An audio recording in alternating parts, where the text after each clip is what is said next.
Wanita ini ingin awet muda selamanya. Setiap hari mandi sama susu. Orang miskin dapat susu gratis setiap hari. Tetapi mereka tidak tahu ini adalah susu yang dipakai sama wanita itu untuk mandi. Ceritanya terjadi di zaman kuno.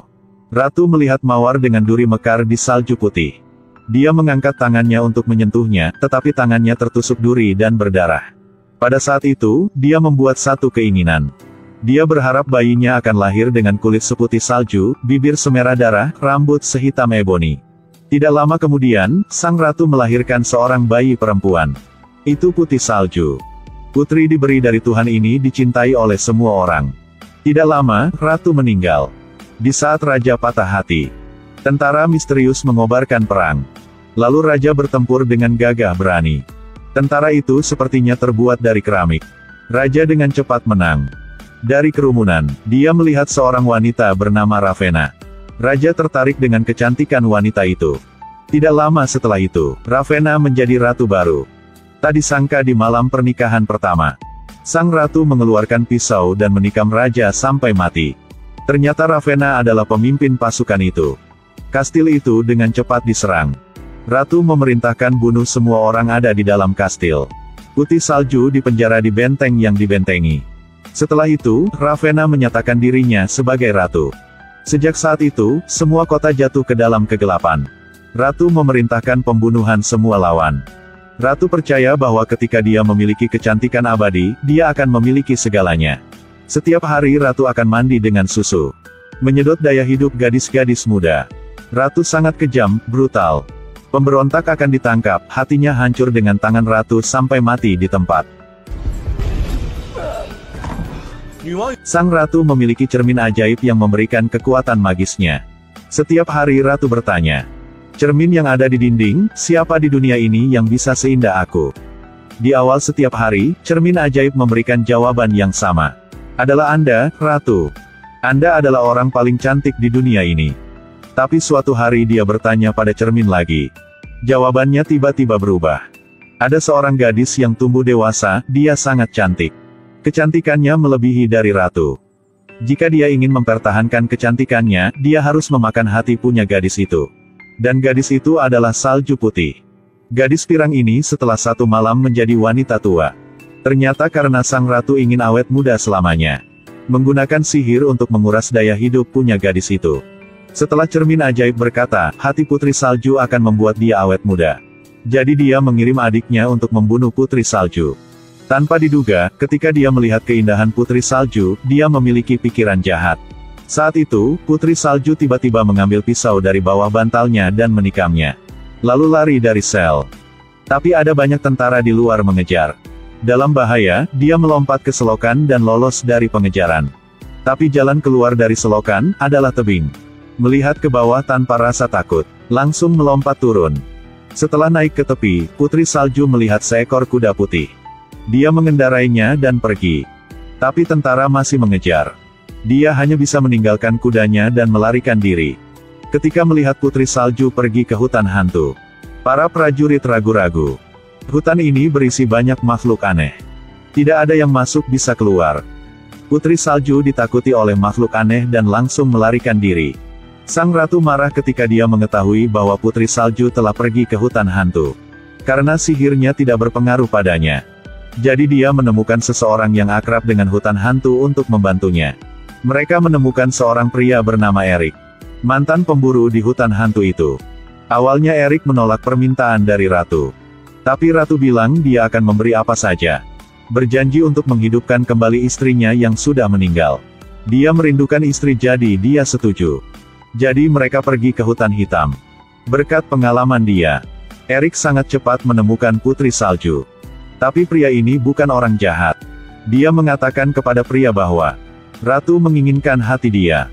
Jika dia membawa putri salju kembali, mereka berdua akan dibunuh. Kemudian Erik menyadari dia ditipu oleh ratu. Dia tidak akan menepati janji. Lalu Erik menurunkan para prajurit dan bawa putri salju pergi dari hutan hantu. Tapi kemudian satu monster besar muncul. Erik dirobohkan olehnya. Di saat bahaya, putri salju bergegas masuk. Monster itu menunjukkan ketakutan ketika dia melihat putri salju. Tidak tahu apa alasannya. Tapi sepertinya ada semacam kekuatan yang bekerja padanya. Monster itu melarikan diri ke tempat lain. Setelah bahaya ini berlalu, ada bahaya lain muncul. Sementara mereka berdua beristirahat, mereka diserang oleh sekelompok kurcaci. Ketika mereka hendak membunuh Erik, para kurcaci dihentikan oleh keindahan Putri Salju. Setelah mengetahui bahwa Putri Salju adalah anak raja, mereka memutuskan untuk melindunginya. Mereka bilang dia adalah dewi yang bisa menyelamatkan kerajaan. Saat itu tentara datang. Sekelompok kurcaci membawa mereka ke tempat rahasia. Di sini seperti surga yang penuh dengan kehidupan. Ada begitu banyak makhluk indah. Semua orang melewati malam yang damai.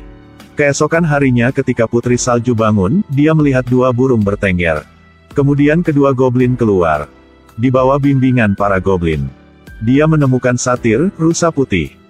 Sekarang semua orang tahu bahwa Putri Salju memiliki kekuatan penyembuhan magis. Kemana dia pergi semua penyakit hilang. Sekarang tentara datang untuk mencari lagi. Erik datang untuk melindungi Putri Salju. Setelah beberapa saat, dia membunuh saudara Ratu. Ratu ada di kastil, jatuh ke bawah karena rasa sakit. Sihirnya perlahan menghilang. Wajah secara bertahap menua. Dia memutuskan untuk membunuh Putri Salju sendiri. Pada saat ini, Putri Salju bertemu satu orang. Orang yang dia diam-diam cintai. Setelah membawa Putri Salju ke tempat yang sepi, dua orang berciuman dengan penuh gairah. Pria itu memberi Putri Salju sebuah apel. Putri Salju makan tanpa ragu. Tapi dia diracun, langsung jatuh. Kali ini, pria itu muncul dalam wujud aslinya. Ternyata dia adalah ratu. Karena dia ingin makan jantung punya Putri Salju. Tepat ketika dia ingin membunuh Putri Salju, Erik dan Pangeran William datang berlari.